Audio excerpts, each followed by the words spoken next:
THR's 1971 review. On June 23, 1971, the 106-minute racing drama Le Mans, starring Steve McQueen and Siegfried Rauch as rivals, hit theaters stateside. The Hollywood Reporter and Number 39's original review is below. Le Mans, solar production for Cinema Center, is a tense and often terrifying account of the classic auto race at Le Mans, called the 24 Hours, because that is the particular period of endurance for this test of speed, stamina, skill and luck of men and machines. Produced by Jack N. Reddish, with Robert E. Relier as executive producer, Le Mans is dominated by the racing cars. It is almost wholly a visual experience. Sound, music and the very minuscule dialogue is used only to enhance or explain the sight of these odd monsters and their keepers. Le Mans is a class film in every way: attitude, realization, taste. It has visceral emotion but not heart.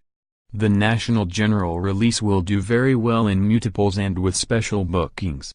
It has strong appeal.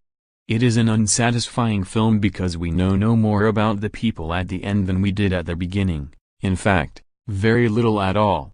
Very near the end, Steve McQueen is asked if this driving is worth risking one and Number 39's life for.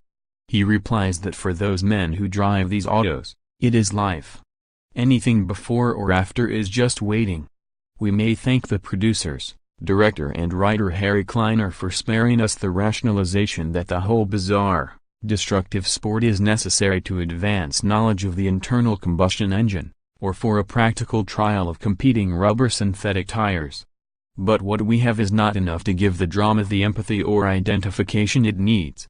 Perhaps the thrill, undeniable, of vicariously driving these powerful beasts will be enough for the man who customarily is behind the wheel of a Number 39's Chevrolet family car. But for most there will be a feeling of incompletion, the letdown that comes, indeed, at the end of any experience that is vastly exhilarating.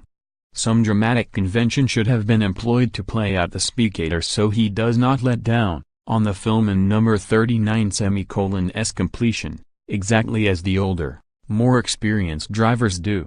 Part of this is due to the honesty of the film. The hero does not win the race, or as far as can be told, the one girl around. The competition throughout is keenest between McQueen in a Porsche and Siegfried Rauch in a Ferrari. When McQueen in Number 39's own car conks out near the end, he is put back in the race by the Porsche captain in another car of the same make. Almost by the fluke it seems, but how often competitions are so determined. The race is won by a third driver, neither McQueen nor Rauch. McQueen is second. And he drifts off the track as the winning driver and his crew indulge in the typical horseplay and bacchanalia, posing for pictures with beautiful girls, drinking from magnums of champagne and shaking the bottles like pop to squirt it in great, foamy streams on each other and the spectators. The film opens with the kind of prelude of disaster, a fatal accident of the year before. It is useful for making clear that this is a sport hazardous unto death, and for such plot as there is. Within 25 minutes of this hour and 46-minute movie the race begins, and until the last 15 minutes or so, the film details nothing but the race. In this area it is extremely skillful. It creates and maintains a real competition, and it highlights the nature of the race with some of the most spectacular crashes ever recorded on film. There is almost no popular spectator sport in the world that does not have as a potential injury and death. That is the nature of things. So it is possible to be immune from car racing in general, and still be lifted out of one and Number 39's seat by the mishaps. They have been photographed, staged and edited so the last drop of drama is extracted. It is difficult to assign credit. Director Lee H. Katzen, photographers Robert B. Hauser and René Guissart, editors Donald W. Ernst, John M. Woodcock, Ghislaine Jonckers. To whomever, credit should be given. Producer Jack N. Reddish was also a second unit director. McQueen and Number 39's performance is laconic. He can and Number 39's have more than 10 lines of dialogue that may be considered revealing. It is a role that demands a star in number 39:S or otherwise interest goes by default to the machines.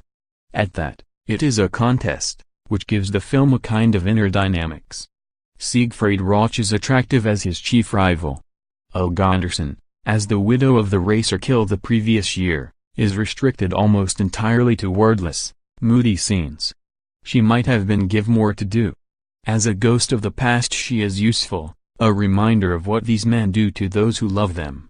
But she tends to be used or to become almost purely atmospheric, and for that she is not well known enough or, here, interesting enough.